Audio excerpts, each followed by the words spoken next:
Welcome to quiz app. नमस्कार। Hello दोस्तों, कैसे हो आप? उम्मीद करता हूं कि आप सभी अच्छे होंगे। अब चलिए जीएस के कुछ महत्वपूर्ण तथ्यों पर चर्चा शुरू करते हैं। आओ बिहार योजना नई औद्योगिक इकाई की स्थापना से है। आओ बिहार योजना का उद्देश्य नई औद्योगिक इकाई और संस्थाओं की स्थापना और निवेश को प्रोत्साहित करना है। इस योजना के तहत कोई भी व्यक्ति जो 2 एकड़ या अधिक भूमि का मालिक है और उद्योगों या संस्थानों की स्थापना के लिए अपनी भूमि को बेचना चाहता है, वे संबंधित जिले में अपनी भूमि को सूचीबद्ध कर सकता है।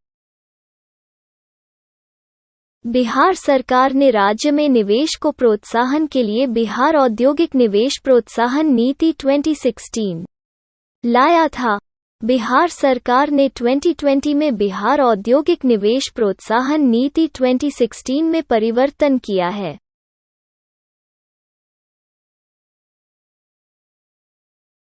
यह नीति मार्च 2025 तक लागू रहेगी।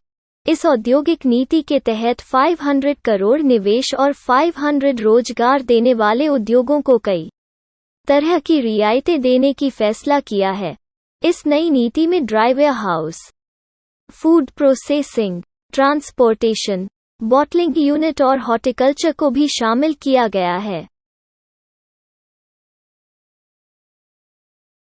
प्रत्येक वित्तीय वर्ष के लिए भारत सरकार का वार्षिक वित्तीय लेखा विवरण सदन में उस दिन प्रस्तुत किया जाएगा जिस दिन राष्ट्रपति निर्देशित करेगा। भारतीय संविधान के अनुच्छेद 112 में वार्षिक वित्तीय विवरण का उल्लेख किया गया है।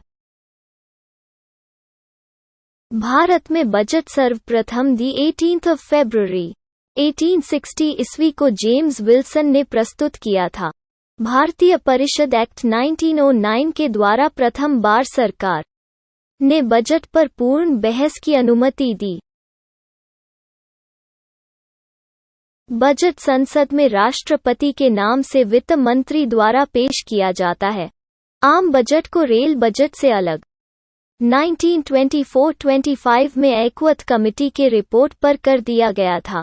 2017 में पुनः रेल बजट को आम बजट के साथ विलय कर दिया गया है। मोरारजी देसाई सर्वाधिक बार बजट पेश करने वाले वित्त मंत्री हैं। मोरारजी देसाई एक बार बजट अपने जन्मदिन पर पेश किए थे। 29 फरवरी को जन्म दिवस।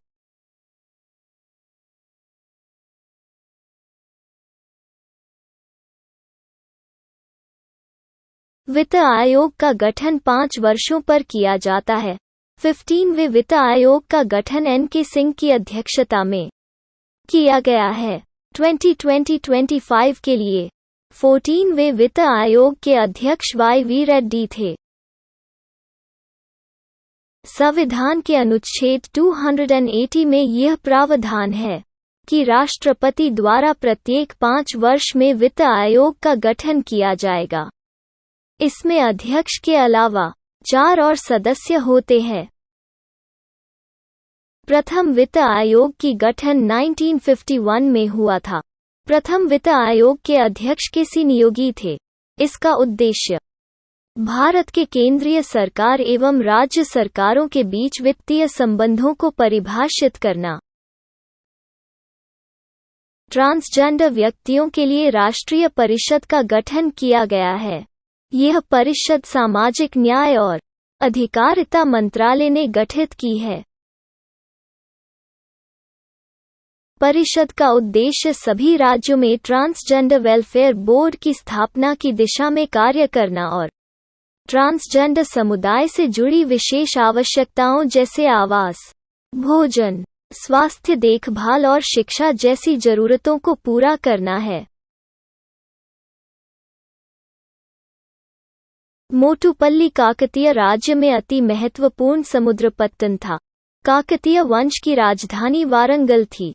भारत के पूर्वी तट पर प्राचीन काल में सबसे महत्वपूर्ण बंदरगाह ताम्रलिप्ति तमलुक था।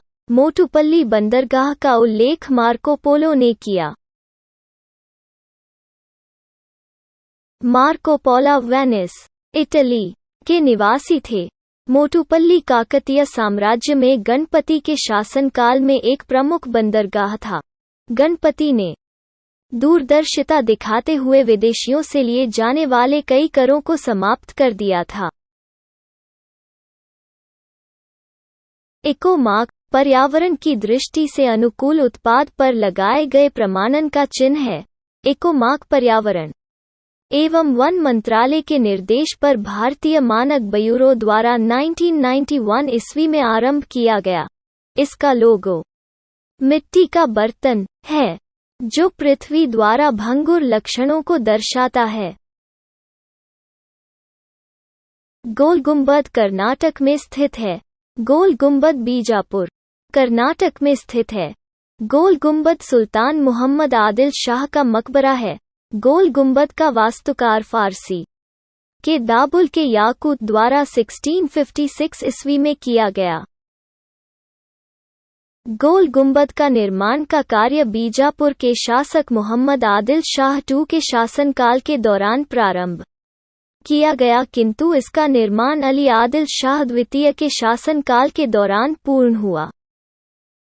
देखने के लिए धन्यवाद। कृपया लाइक, सब्सक्राइब और शेयर करें।